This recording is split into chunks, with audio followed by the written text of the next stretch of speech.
என் மகள் குளிச்சிட்டு வரும்போது கூந்தல் குடித்து எடுக்கிறான் நீ. மகள கூந்தல் யார் எடுத்துப்பா அதுக்கு ஞாபகம் நடிச்சு. அது மட்டும் பண்ணி செய்யறா. என் வீட்ல வந்து கண்ணு ஊத்தி அவுத்துட்டு போயிட்டாண்டி உன் மகன் கண்ணே கள்ள பையன். அவ கண்ணு ஊத்தி அவுத்துட்டதுக்கு அது மட்டுமா நம்ம பசங்க பச்சை வீட்டுல போய் மகள் இருந்து கொண்டே எடுத்துட்டு போயிட்டான். அத 2 நாள்ல இருந்து 3 நாள் காணலையா? கூப்பிட்டு உன் மகனை கேளு. கேக்குதுமா? யாரடி? மகனே என் கண்மணியே கண்ணா.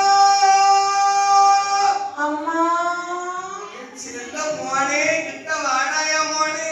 அம்மா என்ன பாத்தியா பிள்ளை மாதிரி யாராவது இந்த ஊருக்குள்ள போற ஆளு. அம்மா என் மகன் குட்டி சத்தம் போட்டாலே போடுறாங்க. அம்மா அம்மா அந்த செல்வங்களுக்கு வாங்கி கொண்டு பாரு. வந்துட்டேம்மா. உன்னை பாக்கிட்டு யாரா வந்ததுக்கு அப்புறம் உன் முகத்தை பார்க்க முடியாம திரும்பி அம்மா அத்தை மக சித்தி வந்திருக்காங்க. சித்தி மக மாமி வந்திருக்காங்க. மாமி மக அக்கா வந்திருக்காங்க. ஏமா அவங்க எல்லாம் கூடி கூடி பேசி பேசி சிரிக்கிறாங்க. எதுக்குமா வந்திருக்காங்க? சம்புக்கு கொண்டு வந்திருக்காங்க. ஐ எனக்கு கல்யாணம் எனக்கு கல்யாணம். ஜாலி. மாப்பிள்ளை வீட்டுக்காரங்க பாரு கல்யாணம் ஆடும் அடம் பிடிக்காத. அம்மா உண்மையில களவு பட்டம் கொண்டு வந்திருக்காங்கடா. என் மேல் பாதி சொல்லி வந்திருக்கிறாங்க. வீட்டுல செத்து களவு செஞ்சாடா என் மகனே. உங்க வீட்டுக்கு நான் போகவே இல்லம்மா. தெரியண்டா எனக்கு தெரியும்டா. ஆனா உங்க வாயினால சொல்லட்டும்னு சொல்லுதா. அம்மா உன்னை அழைத்து வந்திருக்கிறேன்டா. அம்மா முன்னால இருக்காதா போகிறாங்கி. அவ வீட்டுல போய் நான் வெண்ணெய் எடுத்து சாப்பிட்டுப்பேன்னு சொல்லியிருப்பாங்க. சொல்லாம கூத்தாத வேணும்மா. அவன் வீட்டு வெண்ணெய் ஊத்தலாம் உனக்கு எப்படி தெரியும்? உங்க பக்கத்துல போக முடியல ஊத்தலாத நீங்க உங்க வீட்டு வெண்ணெய் எப்படி இருக்கும்? அது சரிதான்டா. அம்மா சந்தேகம் எனக்கு இருக்குது. இவர்கள் என்னை வேணும் என்று பராதி சொல்கிறார்கள். எப்படிப்பட்டவர்கள் தெரியுமா?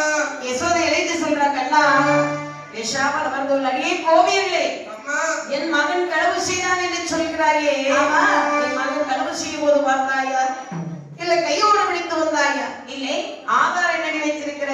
எடி உன் மகன் என் வீட்டு பக்கத்துல வரட்டுடி. அதுக்கு போல வச்சிருக்கேன்டி. அம்மா என்ன பாருங்க மகன் ஒரு மகனை திட்டுறாம்மா. வாடாமா. உனக்கு அடி தருகிறேன்டா. ஏ கண்ணா செல்வமே இந்த பக்கத்துல மாமங்களே திட்டுறாம்மா. அடே யசோதா இதே 4 தினத்தில் ஒரு மகன் என் வீட்டுக்கு வருவானே ஆனால் ஆனா கையோடு பிடித்து வருகிறேன். புடிச்சிட்டு வாங்கடி போங்கடி. நமது பசுகளை வைத்து வா மகனே. அப்படியே ஆகட்டும் அம்மா. மாடு வைத்து வாங்கினது என் பெருமாள் எப்படி வருகிறவருக்கு எப்படி பசுக்களை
பசுகளை வைத்து வா என்று சொன்னபோது 6 மாடுகள் அந்த நிலைசாய்த்து சரி அந்தகை ஆற்றாங்கரையில் ஒரு சுண்ணச் செடி நிழலில் வந்த மறந்தார். நீ பகவானை மனிதனிலிருந்து சீக்குழல் எடுத்து ஒரு வேடுவா வாசிக்கிறார். பாதி அக்கப்பட்ட மரம் செடி கொப்புகள் அசையாமல்